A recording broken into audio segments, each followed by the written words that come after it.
welcome back to our channel. I'm Margot Spilby, co-founder of Grasp, and today we are pleased to bring the 5th episode of an interview that I did with Anjanette LaBellarte-Gilbert, who is the executive director of the Hospice Foundation of the Ozarks.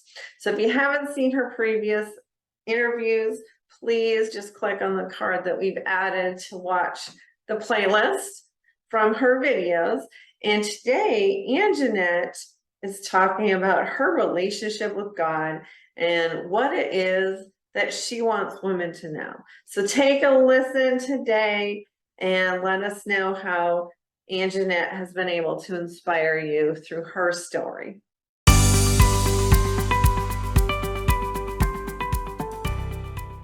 What do you want other women to know? I want other women to know that they do have a voice. What they say is important.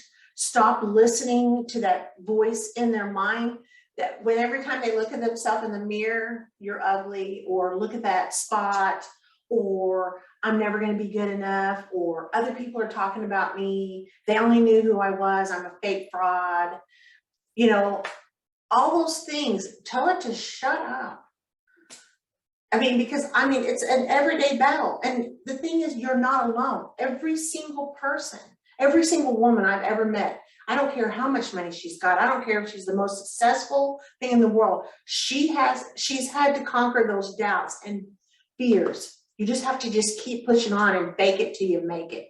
Because it's like jumping off of I don't know if you've ever jumped off like something into the water.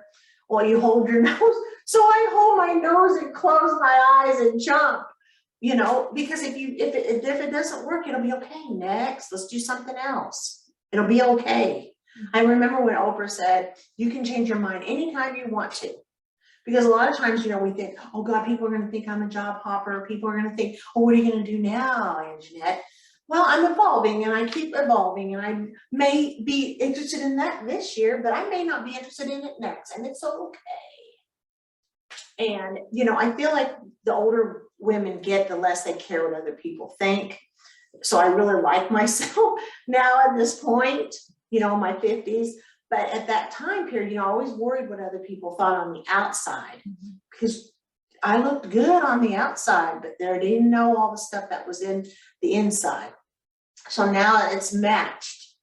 And there's days, it's normal to have down days and normal, but then you say, hey, God, send me someone who can tell me what to do or open the door. And it always does, always does. We're human. We're going to make mistakes. You're okay. But you can't rely on anybody.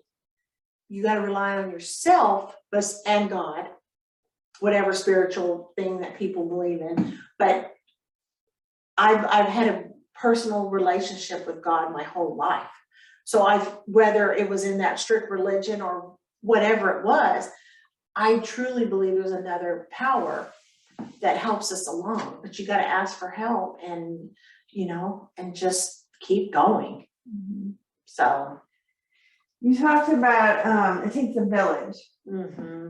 That was a very powerful statement that a lot of people don't realize or recognize how much they need other people to help them. Mm-hmm. So what kind of advice would you give on that? I was going to say, you cannot do it without people. And I've even seen it with our young people whenever the pandemic, they needed their friends. They needed to be interacting. We as humans, we need people. We just need it, and we just need to accept it. It's just what it is. I would never be where I am today if it wasn't for people. And seeking them out or saying, Anjanette, you know what? You'd be so good at doing this. Really? I didn't know that. Yeah, let me tell you how to do that. Or let me help you with this. I got nominated for an award. I don't know how to write about myself. I don't know how to write that. So I found someone who knows how to write and to write about me. I gave them the full details, but that's their gift. It's not mine, but anything you need in life, it's there. But you need other people. Not saying I'm an extrovert. I get energy from other people.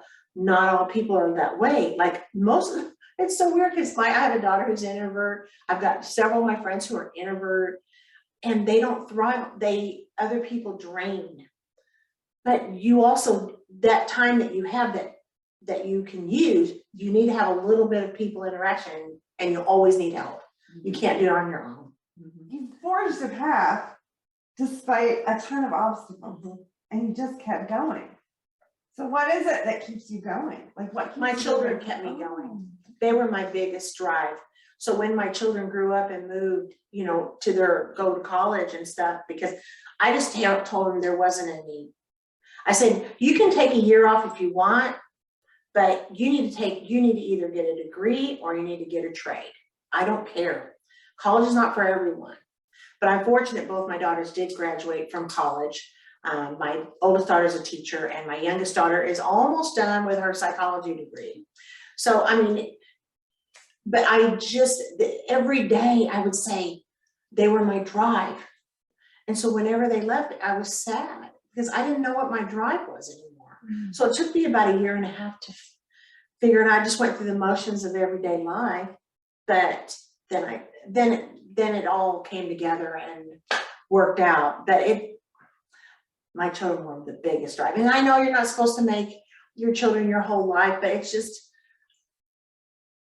it's fun. And then some days it's not, but it's just neat to create little beings and help them to be and look at them to see what they're going to be and what they're going to do, what their lives are. They just make life fun. So, but they got to see me whenever my oldest daughter was a cheerleader at Nixa and my youngest daughter was a volleyball player. So I had to take my books with me wherever I went because they went to games and stuff and I had to just do home. So girls, I'm sorry, I am watching, I promise. But I have to do homework. I have to read, I have to do this stuff in between whenever they're on timeouts or whatever. I have to read, I have to do my homework. So yeah. So they had to see me through that. And then they also had to help me with chores. I said, Mama can't do it. Oh, you better help me vacuum. Sometimes they get dinner started for me and things like that. They'd see me up trying to do it. But that is the biggest thing is your kids watch you that you don't even realize, but they're watching every move you make.